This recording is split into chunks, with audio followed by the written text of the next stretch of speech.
You should be glad you're not reading this book because there's a photo here of one of those wheelers, and it is terrifying. Now, if you'll recall, for the first time in history, I think L. Frank Baum kind of left us on a cliffhanger. So let's see what Chapter 4 holds. Chapter 4 is called TikTok the Machine Man. This is not referring to the app TikTok, the one that several presidents have tried to ban. People dancing because they're worried that China will be watching us dance. And that is a very bad security risk, apparently. But we're not here to talk about foreign policy. We're here to find out what happened to Dorothy. After an hour or so, most of the band of wheelers rolled back into the forest, leaving only 3 of their number to guard the hill. These curled themselves up like big dogs and pretended to go to sleep on the sands, but neither Dorothy nor Billina were fooled by this trick. So they remained in security among the rocks and paid no attention to their cunning enemies. Finally, the hen fluttered over the mound and exclaimed, "Why, here's a path!" Dorothy outdone by a chicken. The hen. So Dorothy at once clambered to where Billina sat, and there, sure enough, was a smooth path cut between the rocks. It seemed to wind around the mound from top to bottom, like a corkscrew, twisting here and there between the rough boulders, but always remaining level and easy to walk upon. Indeed, Dorothy wondered why the wheelers did not roll up this path. But when she followed it to the foot of the mound, she found that several big pieces of rock had been placed directly across the end of the way, thus preventing anyone outside from seeing it and also preventing the wheelers from using it to climb onto the mound. Then Dorothy walked up the path and followed it until she came to the very top of a hill, where a solitary round rock stood that was bigger than any of the others surrounding it. The path came to the end just beside the great rock, and for a moment it puzzled the girl to know why the path had been made at all. But the hen, who had been gravely following her around and now was perched upon the point of the rock behind Dorothy, suddenly remarked, "Bark, bark, bark. It looks like something. It looks something like a door, doesn't it?" "Well, it looks like a door," inquired the child. "Maybe look around your surroundings." "Why, that crack in the rock just facing you," replied Billina, whose little round eyes were very sharp and seemed to see everything. "It runs up one side and down the other across the top and the bottom." "What does?" "Why, the crack. So I think it must be the door of a rock, although I do not see any hinges." "Oh, yes," said Dorothy, now observing for the first time the crack in the rock. "And isn't this a keyhole?" pointing to a round, deep hole at one side of the door. "Of course, if only we had the key now, we could unlock it and see what is there," replied the yellow hen. "Didn't they have the key?" "Maybe. It's a treasure chamber full of diamonds and rubies and heaps of shining gold. Or—" "That reminds me," said Dorothy. She just interrupts. "That reminds me," said Dorothy, "of the golden key I picked up on the shore." Oh, she's just thinking of that now. Okay. I misjudged her intelligence. "Do you think that would fit this keyhole, Belinda? Why, try it out." "Well, try it and see," suggested the hen. Yeah, it just feels like we needed none of that paragraph. So Dorothy searched in the pocket of her dress. Searched? How hard could this be? It's a pocket. And she found the golden key. Yeah, because it was in her pocket. And when she had put it into the hole in the rock and turned it, a sudden, sharp snap was heard. Then, with a solemn creak that made shivers run down the child's back, the face of the rock fell outward like a door on hinges, and revealed a small dark chamber just inside. "Oh, good gracious!" cried Dorothy, shrinking back as far as the narrow path would let her. For standing within the narrow rock of the chamber was a form of a man, or at least it seemed like a man, in the dim light. He was only about as tall as Dorothy herself, and his body was round as a ball and made out of burnished copper. Seems nothing like a man to me. Also, his head and limbs were copper, and these were jointed or hinged to his body in a particular way, with metal caps over his joints, like armor worn by knights in the days of old. He stood perfectly still, and where the light struck upon his form, it glittered as if made of pure gold. "What? Don't be frightened. It isn't alive." "Well, I see it isn't," replied the girl, drawing a long breath. "It is only made out of copper, like the old kettle in barnyard at home," continued the hen, turning her head first to one side and then to the other, so that both her round little eyes could examine the object. "Once," said Dorothy, "I knew a man made out of tin, who was the only woodman named Nick Chopper." No, Dorothy didn't know his name was Nick Chopper. He never said. Until book 2. I'm not going to do the whole Nick Chopper rant again because I'm sure it's all in all of our minds. Nick Chopper. "Yes, my best friend Nick Chopper, who never told me his name, but I just assume it's Nick Chopper. 'Cause he loves to chop. Chop, chop, everyone. Chop, chop." "But he was as alive as we are, 'cause he was born a real man, and he got his tin body a little at a time.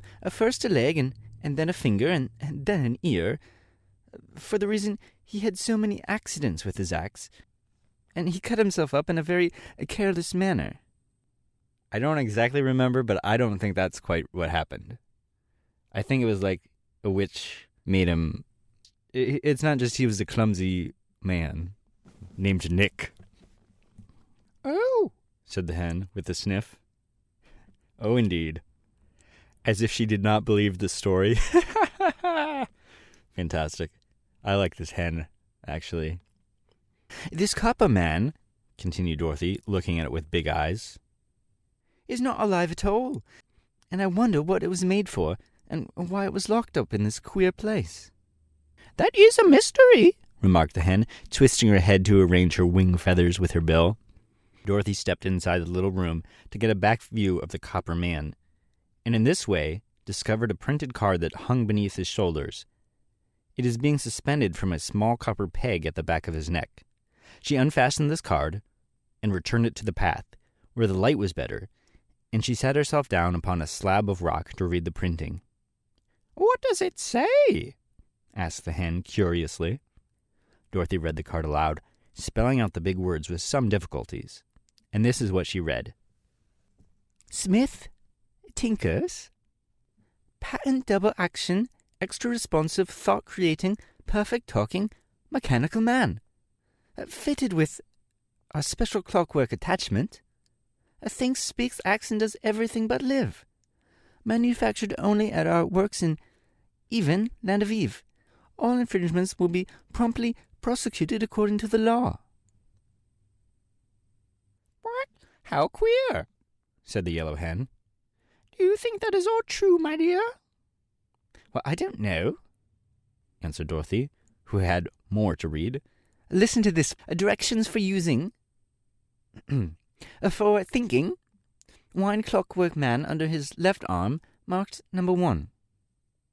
For speaking, wind the clockwork man under his right arm, marked number 2. For walking and action, wind clockwork in the middle of his back, marked number 3. In B, this mechanism is guaranteed to work perfectly for 1,000 years. "Well, I declare," gasped the hen in amazement. "If the copper man can do half those things, he is a very wonderful machine. But I suppose it's all humbug, like so many other patented articles." Yeah, most things are humbug, aren't they? Most mechanisms. Most products you buy are humbug. Except, of course, if you donate to the Wonderful Lizard podcast. A great investment.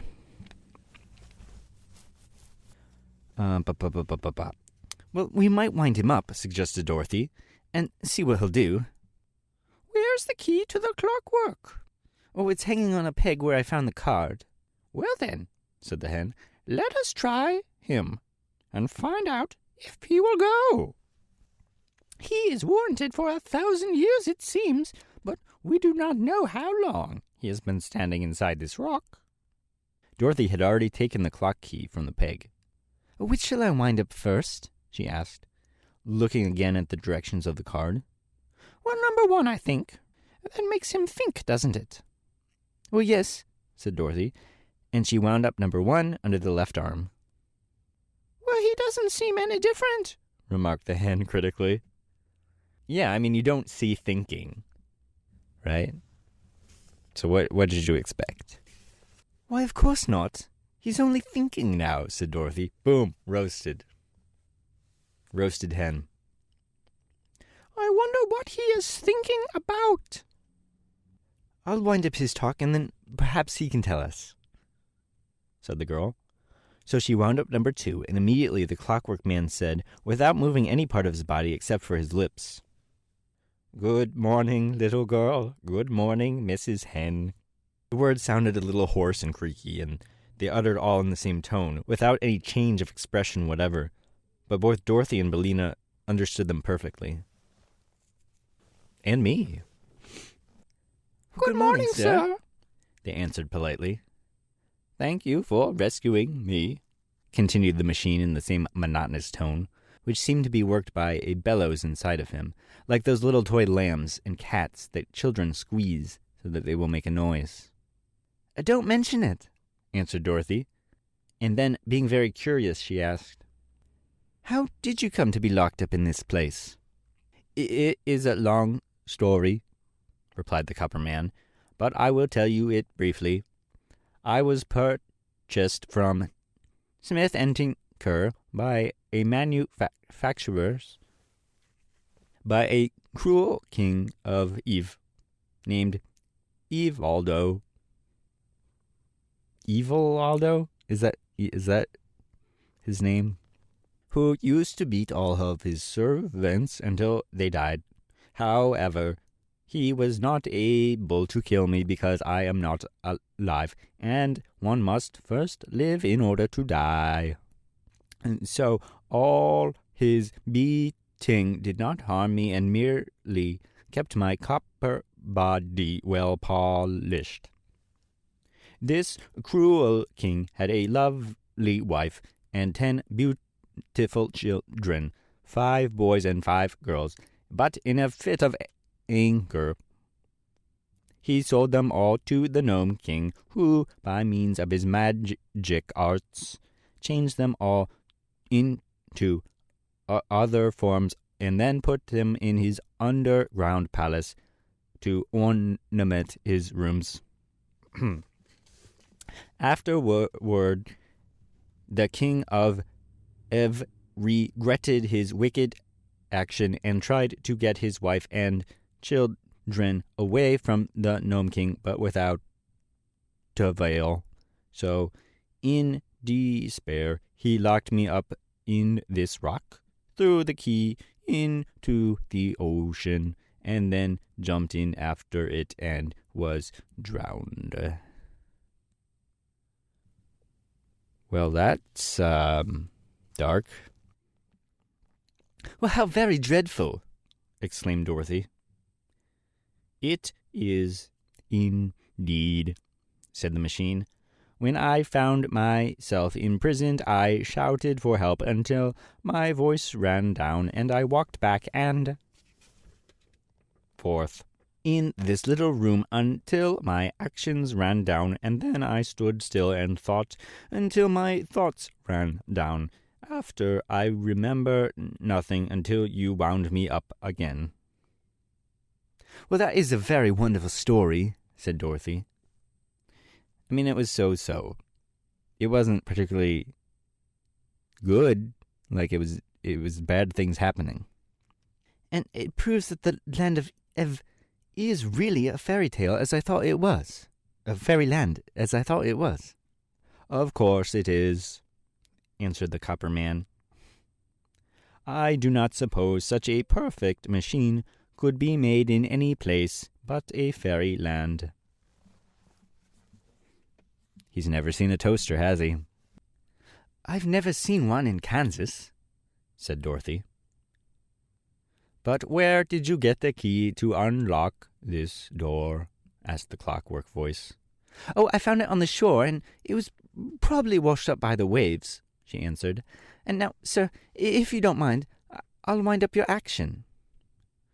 That would please me very much, said the machine. So she wound up number 3, and at once the copper man, in somewhat a stiff and jerky fashion, walked out of the rocky cavern, took off his copper hat, and bowed politely, and then kneeled before Dorothy. He said, From this time forth I am your obedient servant.